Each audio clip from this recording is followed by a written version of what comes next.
Conocer a Roberto de Inocencio es descubrir a un hombre sabio. Quienes aprendimos de él lo sabemos bien. Roberto es mucho más que un psiquiatra brillante.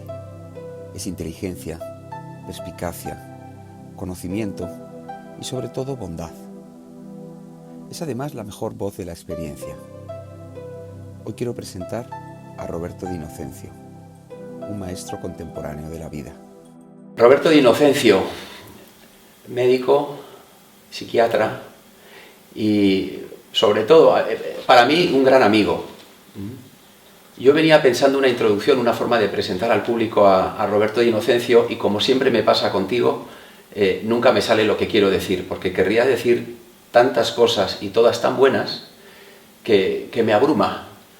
Y casi que me gustaría decir que para mí eres fundamentalmente una persona sabia, como pocas he conocido yo a lo largo de mi trayectoria, de mi vida, y me hace una especial ilusión que estés aquí hoy en este programa para compartir de alguna forma lo que yo he podido aprender de ti y que pueda ser mostrado al mundo.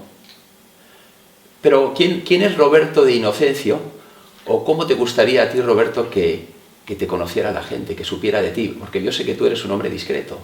Hay varios aspectos de mí que pueden describirme o presentarme, y uno es el profesional, pero yo creo que principalmente lo que más me gustaría es que se me conociera como persona, porque también en mi profesión la persona aparece mucho, lo que he vivido, lo que he aprendido, lo que he sufrido también. Y entonces yo creo que esto sería la presentación que a mí me interesaría, aunque no siempre ese interés es compartido por el resto de la gente. La gente se interesa por lo que uno ha hecho profesionalmente, cuáles han sido los títulos o los honores, y no está mal, porque también eso se logra siendo que uno quien es. Pero yo creo que fundamentalmente lo que más aprecio yo de mí es lo vivido. Hablemos, Roberto, de éxito y liderazgo. Yo el otro día, preparando esta entrevista, me metí en Google, metí la palabra líder, para ver cuántas búsquedas salían, y aparecían 999 millones de búsquedas. Claro, es una palabra que en la actualidad quizás parece gastada, ¿no? Por un abuso o por un uso indebido, inadecuado. Parece que cualquiera se atribuye la condición de líder de algo. A mí me gustaría saber, en opinión de Roberto, quién es un verdadero líder y qué rasgos de personalidad suele presentar, ¿no? Hay descripciones clásicas, tres principalmente. Una es el líder que es muy asertivo, el otro es lo que se llama el democrático, y el otro es el laissez-faire, que es el que deja hacer. Son tres grandes rasgos que se han considerado en el liderazgo, pero en mi experiencia yo creo que el líder en inglés lo que quiere decir es aquel que indica, aquel que conduce, no es lo que se ha entendido como el que la gente muchas veces, y me ha pasado también en la profesión, he entendido que el liderazgo es una forma de autobeneficio o de aprovechamiento, de abuso. Y cuando digo abuso es abuso, que es un uso inadecuado de la situación. El líder en realidad debería estar al servicio del grupo que conduce. Y debería estar muy perceptivo de aquello que sea el interés del grupo y servir, lejos de esperar ser servido por el grupo, que es lo que más abunda muchas veces y es como se entiende mal.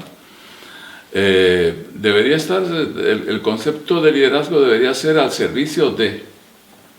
Casi siempre son grupos lo que se conducen o se lidera. A veces son grupos de opinión simplemente, no tienen que ser ni profesionales ni humanos, o sea, a lo mejor son liderazgos de opinión.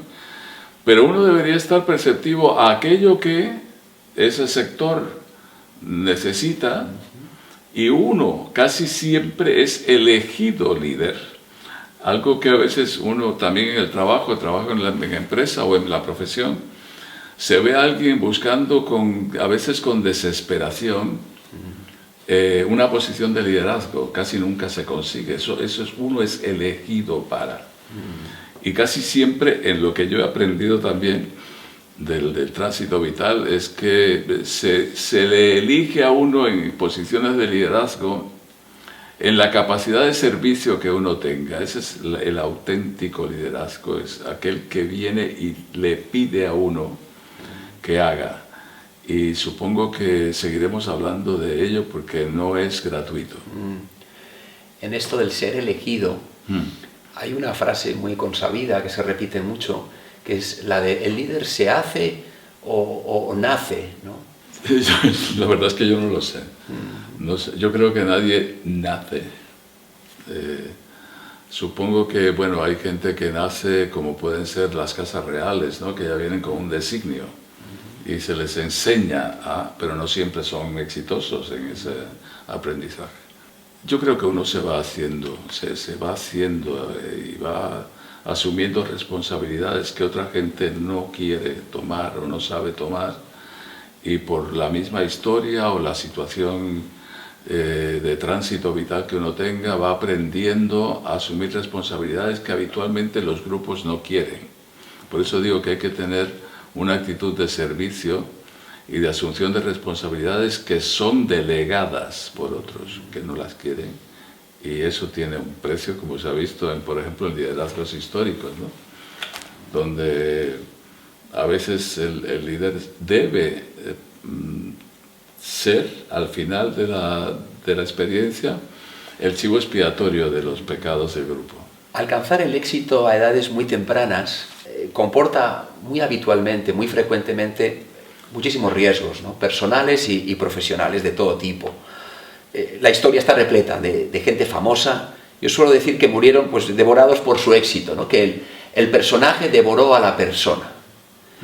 ¿Qué es lo que les pasa a estas personas? El éxito conlleva siempre soledad. Siempre. No hay nadie que yo haya conocido que haya tenido un éxito social, en el aspecto más amplio, que puede ser económico, puede ser cultural, puede ser profesional.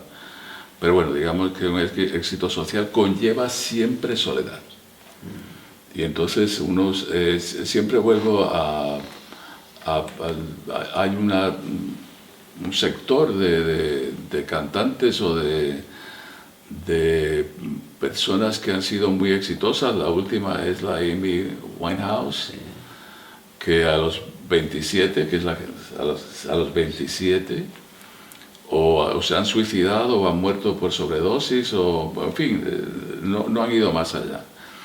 Y el éxito de este tipo, pero creo que el éxito en general conlleva soledad. Quien no pueda soportar la soledad que conlleva el éxito, habitualmente sucumbe.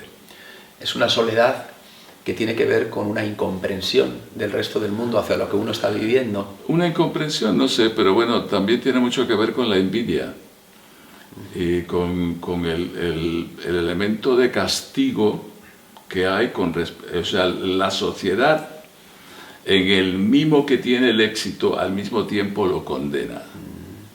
Y entonces uno tiene que, digo yo, los que hayan estado en esa posición deberían saber que el éxito no es lo que uno se imagina que es, tiene un precio alto y que habitualmente se paga.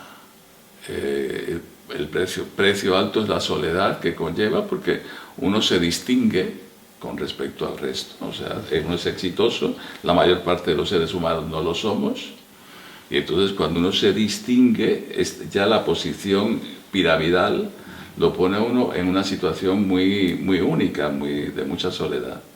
Pero además, estos de abajo, los que no tienen ese éxito, lo que hacen es efectivamente envidiarlo y tratar de segar la hierba de abajo, ¿no? O sea, para que vaya bajando, porque es insostenible. Y eso tiene un precio emocional que bueno, no todo el mundo sobrevive, ¿no? No siempre con la vida, pero a veces hay gente que tiene un punto de éxito y no sigue más, y a veces renuncia. Más coloquialmente, hay gente que uno conoce que se sacrifican sus capacidades por el miedo a la soledad que conlleva, que incluso implica familias. O sea, hay miembros de la familia que podrían abandonar a uno de esos miembros por haber tenido el éxito que ese otro no ha tenido, ¿no? Y es parte del castigo, es parte del precio que tiene. ¿Por qué en nuestra sociedad se asocia mayoritariamente el concepto de éxito, de tener éxito, a tener dinero, ¿no? Al dinero? ¿En qué consiste para ti tener éxito en la vida? Son dos preguntas. No, yo pienso que hay mucha gente que tiene dinero que no ha sido exitosa. Ajá. Pero es verdad que socialmente se entiende que los bienes reflejan éxito o capacidades. Y bueno, puede ser y puede no ser. Yo he conocido a gente, bueno, he conocido, yo he tenido clientes y personas que he conocido que han sido muy exitosas económicamente y sin embargo como vida ha sido un fracaso. No que yo lo calificara así, sino ellos lo han vivido como un fracaso vital. Para ti, ¿cómo definirías el éxito? ¿Qué es el éxito? Supongo que sería, eso es muy personal, lo que voy a decir ahora. Para mí el éxito ha sido la libertad, o sea, el ser libre, el uno poder hacer aquello que quiere hacer. Y no, yo creo que una vida donde uno no haga aquello que quisiera hacer no ha sido una vida exitosa. Entonces para eso uno tiene que efectivamente aprender se dice, por ejemplo, que toda decisión conlleva una renuncia. Y es verdad, cuando yo elijo algo, dejo muchas otras cosas, ¿no? Y yo creo que a veces por cuestiones afectivas, históricas, de lealtades familiares y cosas de estas, a veces no somos todo lo libres que podríamos ser. Y al dejar de ser libre, yo entiendo, por eso he aclarado que es una apreciación muy personal, que uno será tan exitoso cuanto más libre sea de hacer aquello que le haga feliz o elige lo que fuese. Yo soy de los que digo que también hay el derecho a ser desgraciado, que no hay que condenar a alguien a ser feliz, ¿no? Eso es Exceso de ego, narcisismos, poder. ¿Dónde encuentran los líderes de equipos sus mayores zonas de riesgo? La situación de liderazgo, por lo que he dicho antes, siempre conlleva riesgo, siempre. Pero vuelvo a decir, muchas veces lo que se llama, últimamente se usa esta palabra ego, pero bueno, profesionalmente eso tiene otro significado. Y ahora hablas de narcisismo. El narcisismo es una forma que tenemos de encontrar en otros el reconocimiento que a uno nos falta, o sea, a cada uno de nosotros. Entonces, se busca el éxito casi siempre como una comprobación de capacidades que uno mismo no reconoce. Por eso necesita que o el grupo lo subraye o de alguna forma lo ratifique, pero habitualmente son más que, para que nos entendamos, son más debilidades del yo que uno intenta compensar con el reconocimiento ajeno. En relación a la forma en la que ejercen su liderazgo, ¿qué opinión te merecen, Roberto, los siguientes políticos? ¿Y qué destacarías, ¿no?, de su condición de líderes o de su forma de ejercer el liderazgo? Donald Trump, Putin, Macron y Rajoy, aquí en España. ¿Qué destacarías? ¿Qué dirías? ¿Qué te sale de cada uno de ellos? Bueno, Trump yo creo que es el típico empresario de éxito y creo que una de las cosas que a mí me parece ver desde fuera con respecto a él es que está tratando la política con principios empresariales y eso no va, se pueden ver errores que está cometiendo precisamente por eso, porque no conoce las vicisitudes de la política. Es mucha negociación, también tiene mucho pasilleo, tiene mucha intriga la política. En la empresa, cuando usted manda, solo manda usted, ¿no? Y eso no es así en política, ni en la conducción de países o de políticas internacionales, eso no va. La otra persona era... tenemos a Putin. A Putin. No, yo no tengo mucho criterio de este hombre. No lo he seguido mucho, yo no sé si es por falta de interés por mi parte, pero bueno, lo que sé de él es que ha sido agente de la KGB. Y entonces supongo que por eso pueden coincidir en intereses estos dos señores, ¿no? Porque la KGB es era una organización muy privada, muy controlada y que era lo que llevaba el control del espionaje en la Unión Soviética.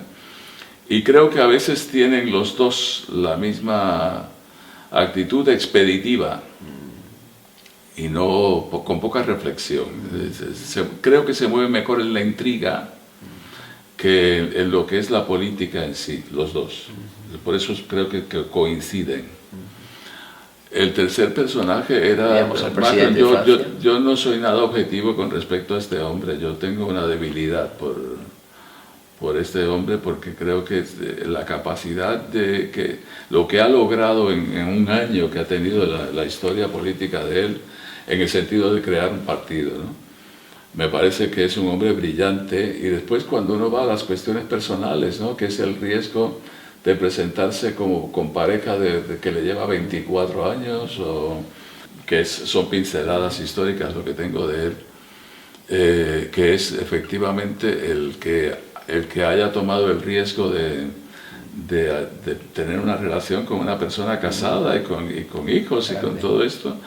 Me parece que es alguien que asume riesgos y que debe tener un grado de madurez a pesar de su juventud que otros líderes no tienen. Y finalmente de Rajoy yo no tengo un criterio muy formado de este hombre, porque lo que sí sé es que tiene un grado de paciencia y de saber esperar, por lo cual se le critica, que me parece que es en él una ventaja con respecto a los demás. O sea, no se inmuta, le critican por eso, porque no cae en el elemento de ansiedad que tratan efectivamente que caigan, se rescata él mismo de ello, espera, los otros le condenan naturalmente porque ese concepto de saber esperar les resta puntos a ellos y le condenan por ello, pero el hombre ahí está, ¿no? O sea, tiene un elemento de constancia y de saber esperar, no se contamina por la ansiedad que le proponen, y entonces yo creo que como líder, independientemente de las cuestiones políticas que puedan ser, pero como líder yo creo que es muy efectivo. ¿Cómo es posible que en nuestra era sigan existiendo líderes que esclavizan a sus pueblos, ¿no? Hasta sumirlos en la profundidad de la miseria, como está sucediendo en Venezuela, sí, o en Corea del Norte, ¿no? Por ir a dos ejemplos, pero sí, hay otros muchos. Casi siempre, pero esta es una apreciación personal también. Yo creo que casi siempre que se encuentra alguien, porque hablábamos antes del narcisismo, ¿no? La misma borrachera que implica el verse en una posición nunca soñada, hace que efectivamente se use al grupo, aunque sea un grupo nacional, desde una perspectiva tiránica, siempre para beneficio de mío más que del otro. Y yo siempre lo comparo cuando un padre o una madre da una bofetada a un hijo que lo hace por su bien. Y creo que esto se traslada a situaciones que pueden ser macrogrupales, donde el grupo hace un elemento regresivo y también necesita ser violentado. Y el líder que se elige para que haga eso es algo que el grupo necesita, aunque esto no sea una visión muy popular, ¿no? pero yo creo que sí, que cada pueblo tiene el líder que necesita en cada momento, y entonces no es sorpresivo que alguien pueda, que un macrogrupo, como puede ser un grupo nacional, sea llevado a una regresión o viva una regresión donde de alguna manera repita esquemas conocidos de una parentalidad que sea abusiva, que sea maltratadora, ¿no? Que lo hay. Hay padres que maltratan y que abusan y que de todo. Y bueno, depende del momento en que esté ese macrogrupo, puede elegir un líder de ese tipo. Hemos asistido recientemente a una donación que ha hecho Amancio Ortega, fundador de Inditex, a la sanidad española, por un importe nada desdeñable de dinero en favor de la lucha contra el cáncer.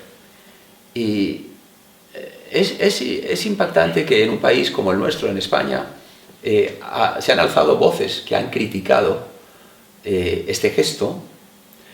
Y no solo eso, mi impresión personal es que en general en España hay una crítica continua hacia el empresario exitoso y líder, ¿no? De alguna forma, como puede ser Amancio, o puede haber el señor Ortega, o puede haber otros. ¿Qué es lo que pasa en este país nuestro? Porque esto en Estados Unidos sería impensable. Está perfectamente asumido en el ADN que el que tiene devuelve de alguna manera a la sociedad lo que recibió, y no es una cuestión de marketing. Yo creo que realmente se lleva en el ADN. Tú has vivido en Estados Unidos muchísimos años, gran parte de tu vida, y conoces bien ese pueblo y este. ¿Cuál es tu visión de qué pasa en este país, España? Hay mucha mediocridad, hay envidia, hablabas antes. ¿Qué pasa? En el caso de Ortega, yo creo que cuando alguien como este hombre hace una donación de este tipo, deja al enemigo sin recursos para atacarle, con lo cual crea una frustración extraordinaria, ¿no? O sea, comillas ahora, comillas, el pobre, el consuelo del pobre es entender que el rico es malo y que la bondad reside en él, y por la bondad suya no ha lucrado, y el que lucra ha sido abusando o maltratando. Cuando esta gente reparte su riqueza, o la comparte más que repartirla, al enemigo lo deja sin recursos para atacarle. Entonces, no me des eso, porque entonces tengo que admitir que tú haces cosas bien hechas, y mi actitud de vida es que tú eres malo, y que el dinero que has obtenido ha sido resultado de tu maldad, o de tu abuso, de tu indiferencia ante el dolor, en fin, cosas de estas. Cuando haces algo así, ya no puedo recurrir a ello. Eso es en cuanto al señor Ortega, ¿no? Después, en España, este año hace 50 años que yo vivo en España. Tengo ahora 73. Vine con 23 y venía de esa cultura norteamericana donde efectivamente lo que predomina, siempre digo yo, lo que predomina en Estados Unidos es una cultura calvinista, que es la del esfuerzo, la del trabajo, la de la consecuencia. Nadie que evada impuestos allí es admirado, es condenado. Allí el que está en el paro no está bien visto. O sea, sí existe el paro, pero es muy controlado, y socialmente no se aplaude a quien vive del esfuerzo de otros. Aquí casi se encomia. Aquí prácticamente el que vive sin trabajar, o vive del paro 2 años, ¿para qué empezar a trabajar antes? No, es una cultura más de la picaresca, por un lado. Después yo no sé, y quizás también lo sé, se habla de que en España la envidia es el deporte nacional. Y entonces, claro, aquí el éxito no... Al envidioso le molesta el éxito, le hace daño, ¿no? ¿Por qué? Pues no, porque no, en realidad no le molesta el éxito en sí, lo que le molesta es que ese éxito le refleja su incapacidad o su fracaso, el grado que sea. Y entonces yo creo que esto es parte de la cultura. Se hace una cultura grupal donde se ve con naturalidad todo esto que estamos hablando en Estados Unidos. Vuelvo a decir, el aspecto de grupo es muy importante y quien se lucre del grupo no está bien visto. Y entonces son culturas que yo creo que tienen que ver incluso hasta con la religión y con la historia. La historia también tiene que ver con, por ejemplo, aquí donde yo vivo en Cantabria, se describe como tierra de hidalgos. Entonces, en el medievo, el señor no trabajaba y trabajaba el siervo. Y creo que eso todavía culturalmente permanece. El trabajo aquí no es reconocido socialmente, es casi o bien del que no le queda otro remedio o la persona que no es capaz de otra cosa. Entonces lo que se ve aquí es cómo de alguna manera se trata de vivir sin trabajar, que es lo que hace el Señor. Los que trabajan o los que tenemos que trabajar no es nada admirable, no es nada respetable, no pertenece a la clase. Claro, eso en Estados Unidos no ha existido nunca, o sea, allí no ha habido, es un país muy joven con respecto a Europa. Y entonces toda la cuestión esta que estamos hablando de clases sociales, pues no existe como tal, ¿no? Allí se encomia y se fomenta el trabajo, el éxito, pero el logro, te llaman tierra de oportunidades, porque si uno está a ello, evidentemente tiene muchas más oportunidades que en otros sitios donde han existido las clases sociales y las estirpes, en fin, que predomina en Europa, también por la longevidad, ¿no? Hablábamos de la envidia. No sé en qué medida la envidia española puede ser, yo digo, pienso, fuente de tanta mediocridad y de la castración del talento. Que hay talento en España, lo hay. Sí, mucho. Mucho.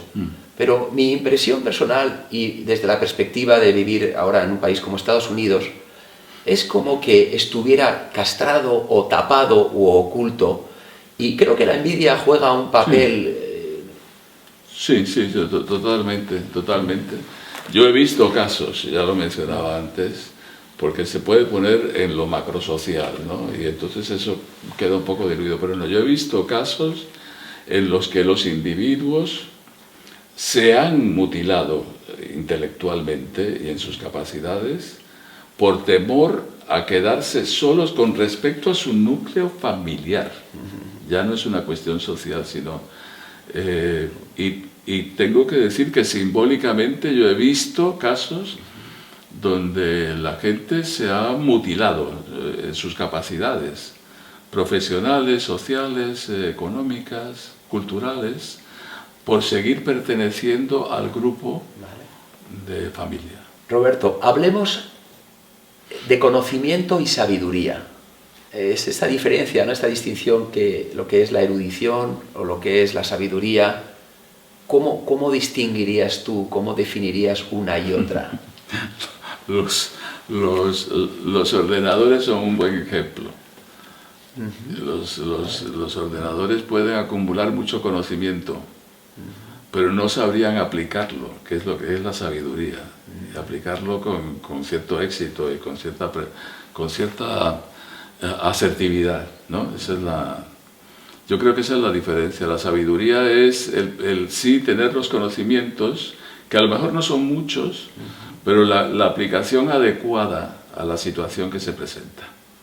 Eso es lo que yo creo que hay gente que tiene mucho conocimiento y sin embargo no tiene el saber, el know-how para llevarlo a la situación adecuada.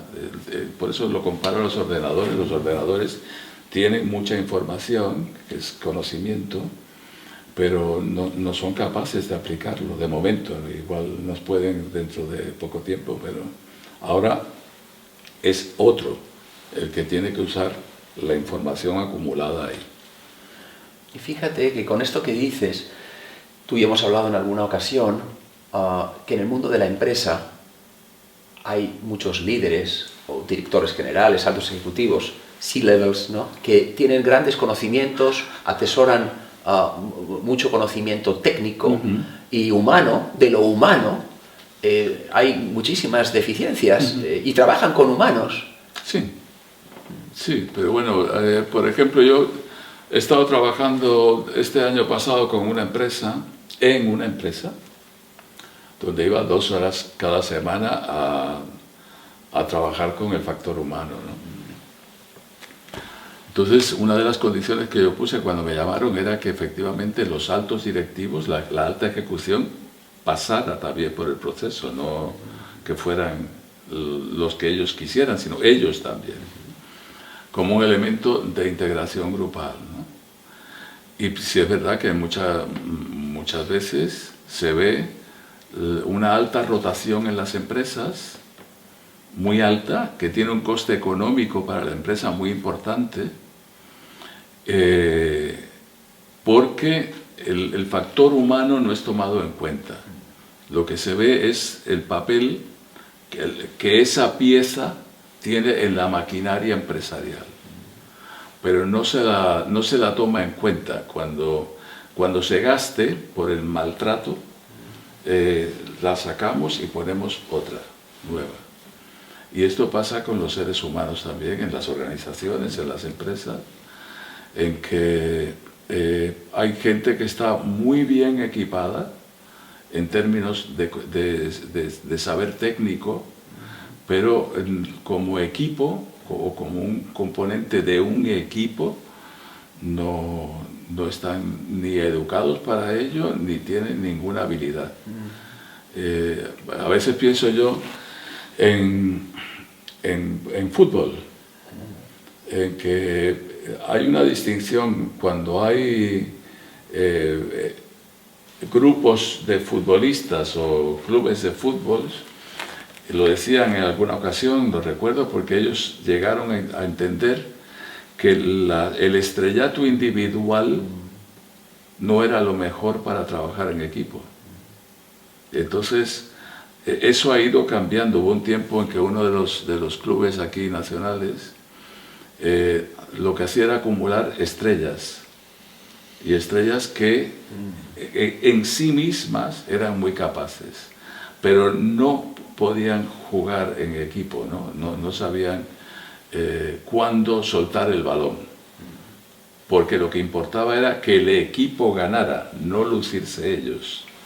Y eso pasa en las organizaciones o en las empresas, que hay gente muy capaz como individuo, pero no tienen la capacidad para hacer una integración en el grupo.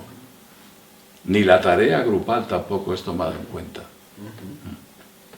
¿Y qué rol juega la sabiduría? Una pregunta un tanto filosófica quizás, pero ¿qué rol juega la sabiduría en el liderazgo y en el éxito? Depende de lo que uno entienda otra vez lo que es el éxito. O sea, uno puede ser técnicamente muy capaz y sin embargo no usar la sabiduría, que es lo que, a mi modo de entender, es lo que uno va aprendiendo en la vida. Y eso no se enseña en las universidades, no se enseña en la familia, es aprender de ese tránsito y de ese aprendizaje, tener una capacidad para utilizarla en nuevas situaciones donde eso aprendido tuviera lugar, ¿no?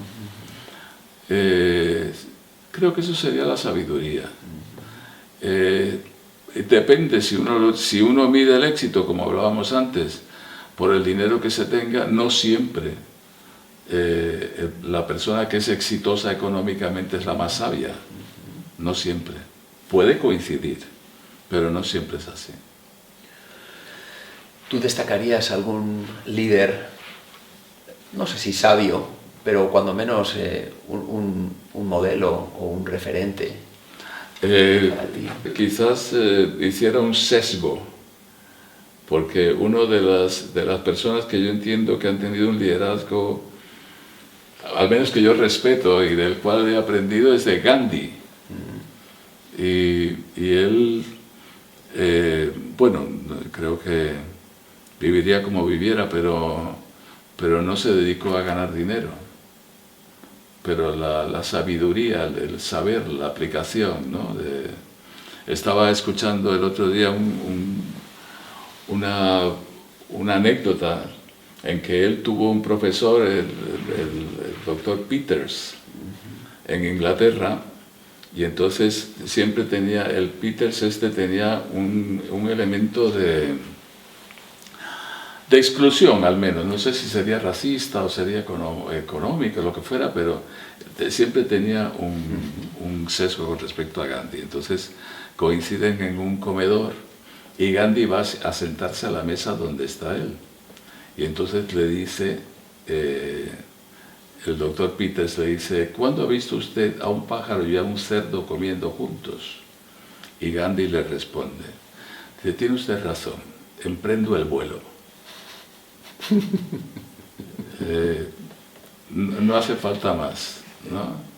Una forma más elegante de llamarle cerdo, claro, sin incurrir en el mal gusto, sí, ¿no? O también otra anécdota parecida, sí, es la de Jacinto Benavente, ¿no? Sí, que es muy ilustrativa. No sé si deberíamos ilustrarla, porque yo creo que se puede hacer. Sí, bueno, don Jacinto, sí, era homosexual, sí, y era bastante sabido, y uno de sus adversarios literarios se lo encuentra en una de las calles de Madrid, del viejo Madrid, en una de las aceras muy estrechas, y entonces le dice el adversario a don Joaquín, sí, le dice: yo no cedo el paso a maricones. Y entonces don Jacinto se baja de la acera y le dice simplemente: yo sí. No hace falta más. Vamos a ir terminando, Roberto, con dos cuestiones relacionadas directamente con la psiquiatría, no solo con la psiquiatría.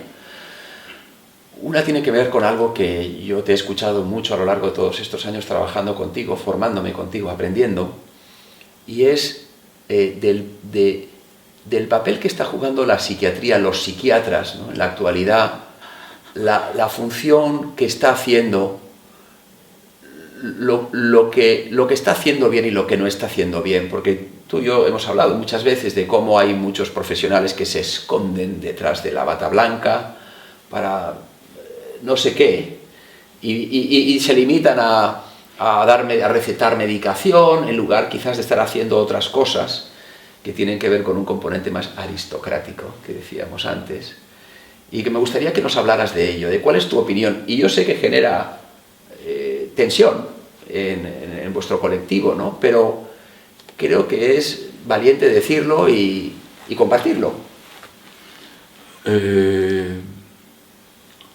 A ver, yo he dicho muchas veces que los que nos dedicamos a la psicocosa, porque puede ser psicólogo, psiquiatra, trabajador social, casi siempre nos acercamos a esta profesión en una esperanza de aprender a curarnos. Esto es muy comprometido porque habitualmente el psiquiatra posee la salud y el paciente es aquel al que uno atiende, ¿no?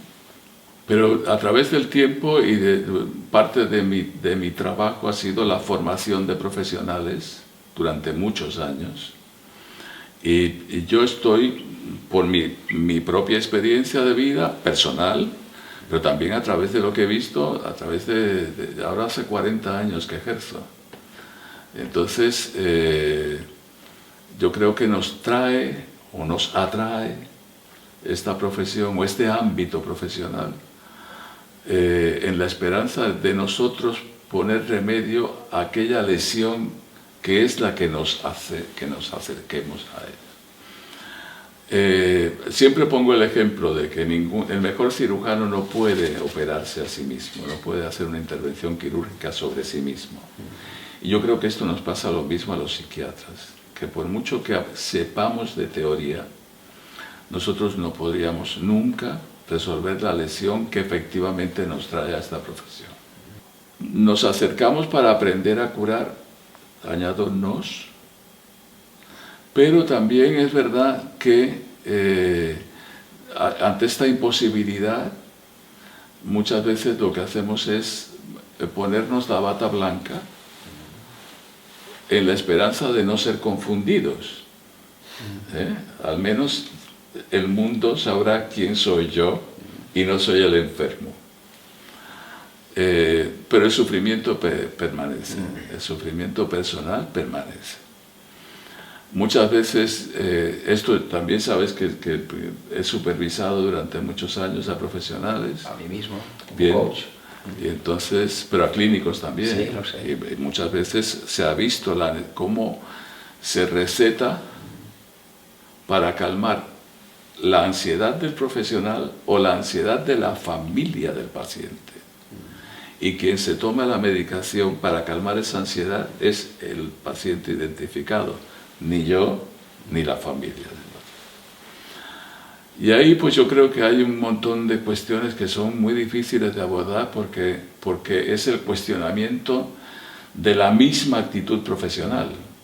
Y entonces yo creo que al menos los que nos dedicamos a esto, en plan clínico, deberíamos tener una experiencia de ser pacientes alguna vez. Y no pacientes en el sentido de la espera, sino de alguien que se reconoce sufrido, sufriente, y ese alguien necesitando que alguien le ayude, porque a veces nos instalamos en la omnipotencia y no es justo.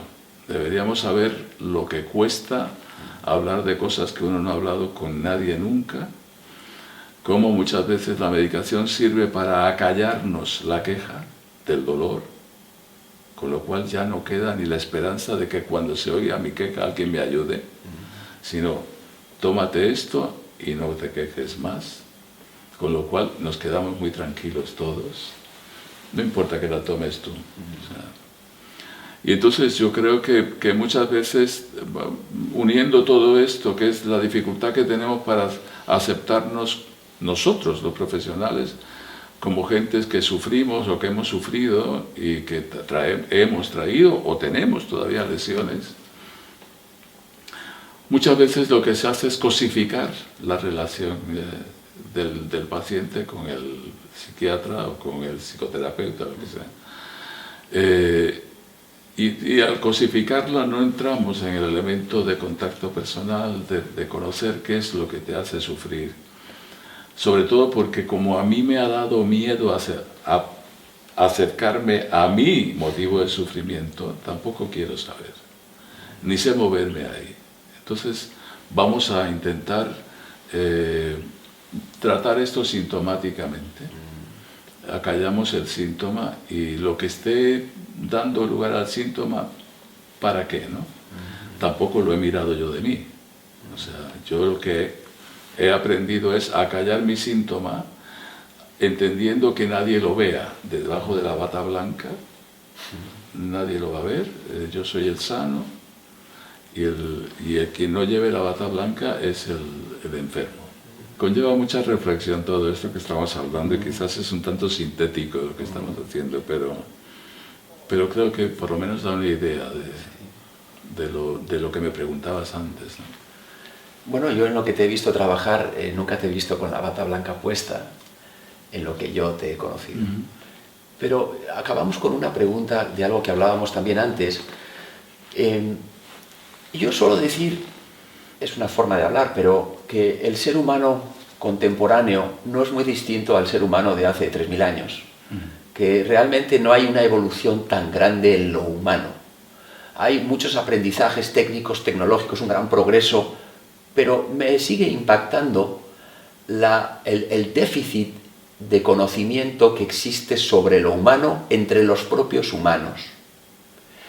Y digo yo si no sería posible que en los propios colegios, desde niñitos, se nos enseñara, no digo adquirir unas competencias propias de un psiquiatra, un psicólogo, pero sí unas nociones básicas de conocer, de aprender en qué consiste esta máquina de pensar que es el ser humano, ¿no?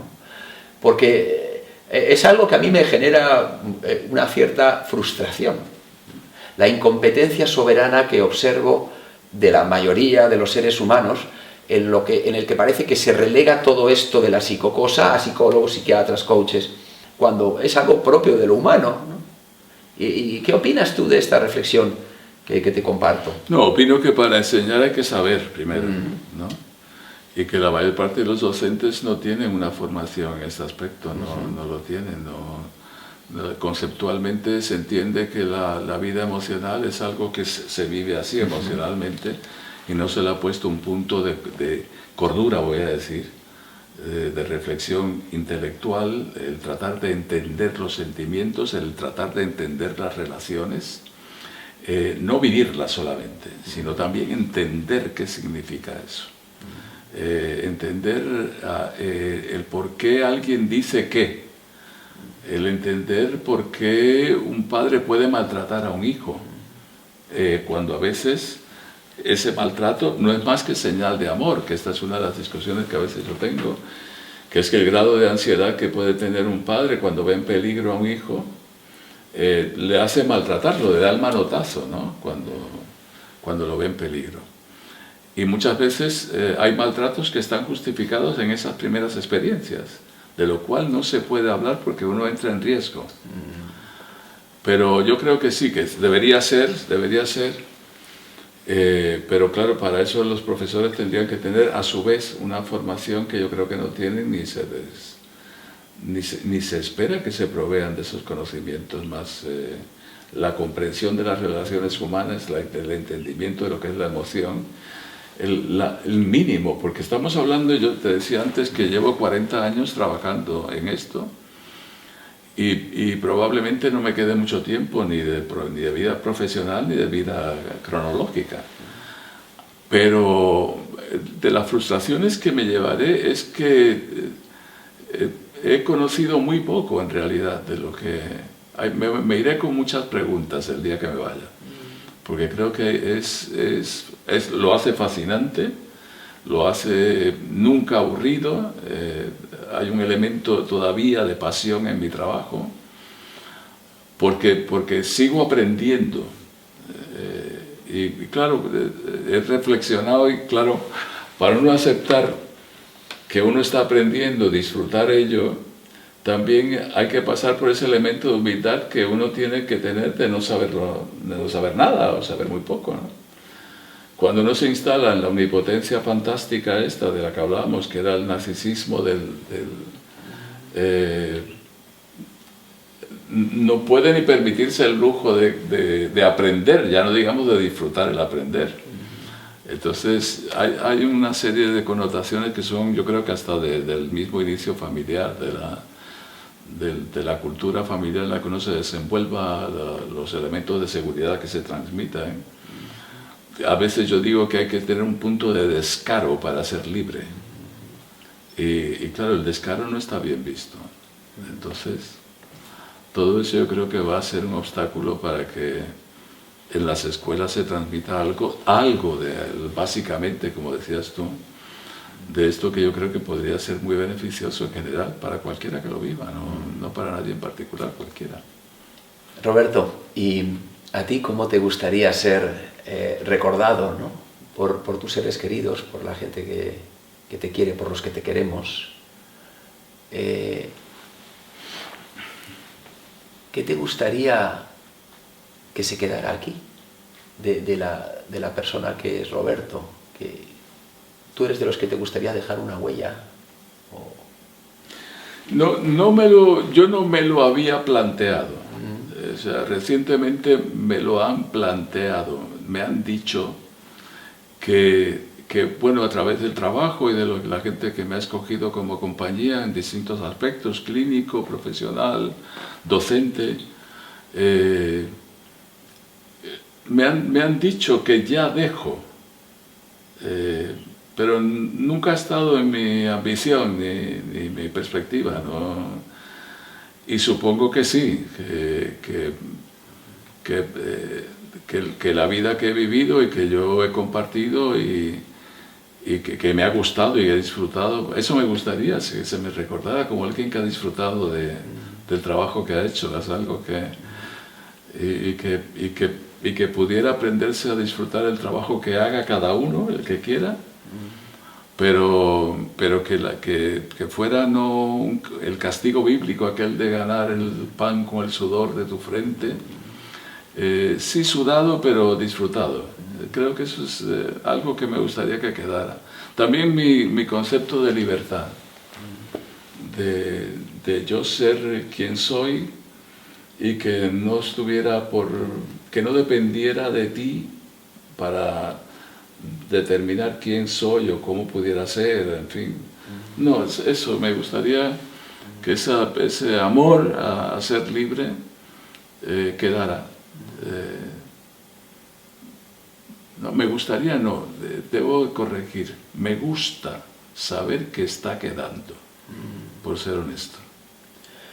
A mí me ha gustado mucho hablar contigo, Roberto, y yo venía también con un cierre, una despedida, que como siempre me pasa contigo, no sirve de nada, porque al final a uno le apetece decir algo distinto porque siente algo distinto después de haberte escuchado, ¿no? Que es una delicia, como siempre. Pero sí me he quedado con tu concepto de éxito asociado a la libertad.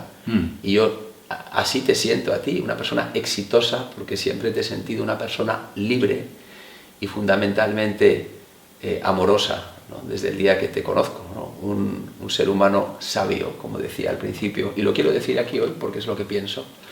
Y no sabes la ilusión que me hace que estemos hablando hoy de todo esto. Espero que tú y yo seguiremos viéndonos mucho más, pero ojalá que también en este programa. Muchas gracias, Roberto. A ti. Cuando escuchas a Roberto de Inocencio, cada palabra destila su significado pleno. Descubres que estar con él es todo un privilegio y te das cuenta de que este sabio discreto, que entregó su vida al servicio de los demás, es un humano lleno de autenticidad. Es entonces cuando comprendes que la humanidad que hay en sus ojos es la que brilla en el alma de los hombres buenos. Los hombres que lograron el éxito con infinito esfuerzo, porque eligieron desde niños alzarse a la cima de su gran corazón.